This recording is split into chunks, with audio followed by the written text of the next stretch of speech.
In this video, we're going to talk about 4 practical steps to financial freedom. A lot of people jump into business because that's all they're really looking for. That's all we all looking for. We're looking for financial freedom in order to be able to live the life that we want to live. And we don't want to work for our entire lives in order to be able to just simply pay bills. So financial freedom is the goal for everybody. Time and freedom is part of that, right? So I'm going to share some simple practical steps that we can all take in order to be able to get that financial freedom that we're all looking for coming up.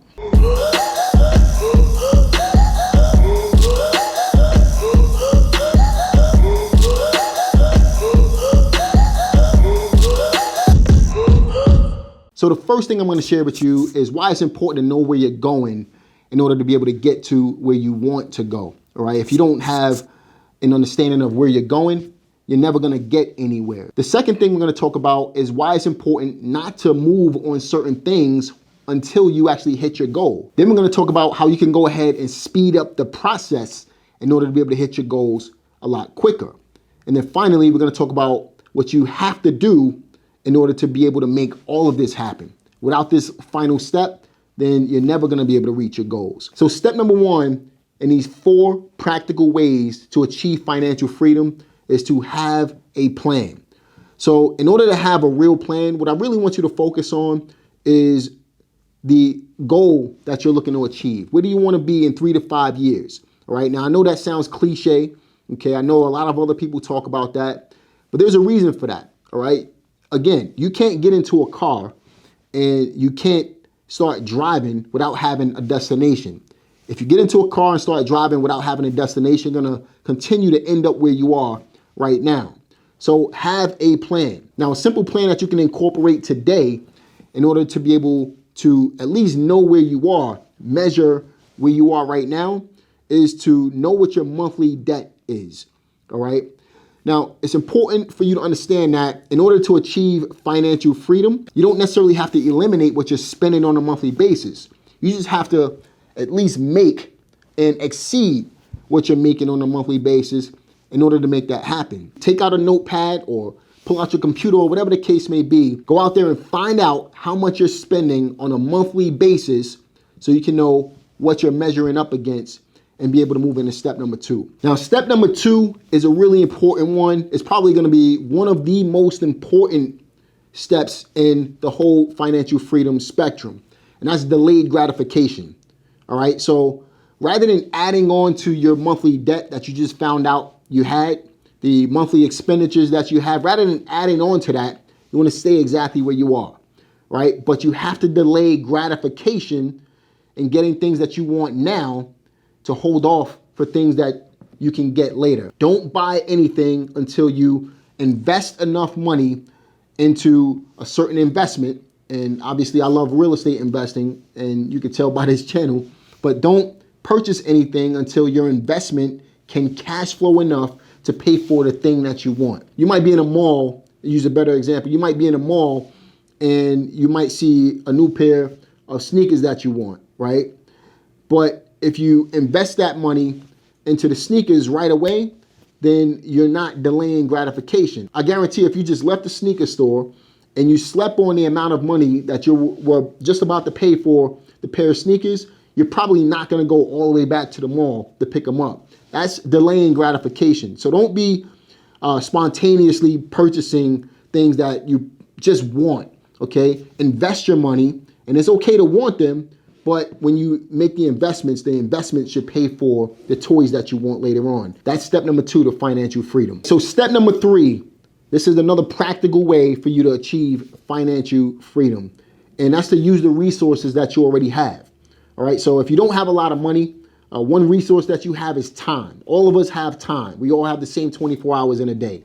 Right. So you have to use that time effectively in order to be able to create more income for yourself, in order to be able to get those investments that we spoke about in step number 2, in order to be able to pay for the liabilities that you do want. Or let's just say you have access to something. Some of us are homeowners, right? If you haven't heard, over the last year, most homes have rose about 19% in value, and another 18 to 19% the year before. So that's almost a 30 to 40% increase in equity, almost doubling the value of most houses that are in the United States right now. So what can you do with that extra equity? You can go out there and you can get either a refinance or a HELOC. And now you have capital to be able to invest into more income producing properties to be able to go out there and pay for those liabilities. So use the resources that you have right now available to you. Again, if you don't have a lot of money, use time. Wholesale a few houses, get your money up, put that extra money that you're making through wholesaling into income producing assets that's going to pay for the liabilities. Or simply use the capital that you do have access to right now, if you have some, and be able to invest that to be able to pay for the liabilities that you want. Now look, we've gone through 3 steps already. We've talked about the importance of having a plan, knowing where you're going, knowing what you're spending on a monthly basis. We've talked about the importance of instant gratification and why you should delay that instant gratification.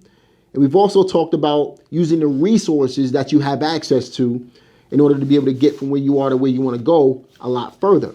Now, before we jump into step number 4, if you're enjoying these practical tips that I'm sharing with you right now, do me a favor, go ahead and hit that like button below. Also, leave a comment. Let me know if you're implementing any of these right now and how you plan on continuing to implement these to reach true financial freedom for yourself as well. Let's move into step number 4. You've heard this 1,000 times, but I'll be honest with you, 99% of the people that hear this, they don't actually do it. And what is it? It's simple. It's to take action. Most people don't take action. They hear it in one ear and it goes out the other ear. Don't let that happen to you. All right. You have to take action. So you sit and you gain all of this free information on YouTube. What are you doing with the information? How are you going to take this information and apply it into your life? All right. How are you going to be able to reach the goals that you want to reach within a relatively short period of time? And I know you see other people out there succeeding, right? People that started when you started. Look how far along they may be, right? Are you taking action?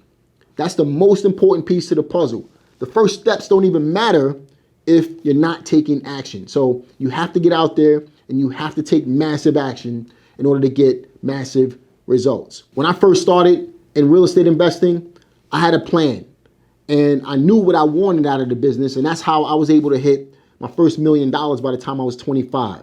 I'll be 41 in March. And it would have never happened if I didn't get out there and take action. So you have to get out there. You have to take action in order to achieve anything that you want in life. So again, you want to go ahead. You want to have a plan.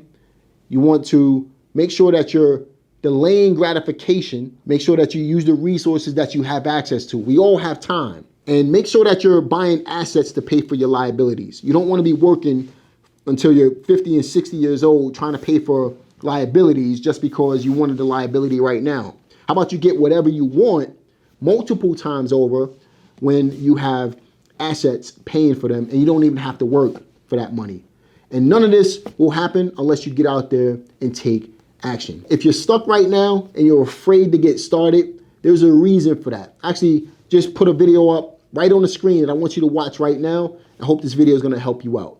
Let's move into that video and I'll see you then. Peace.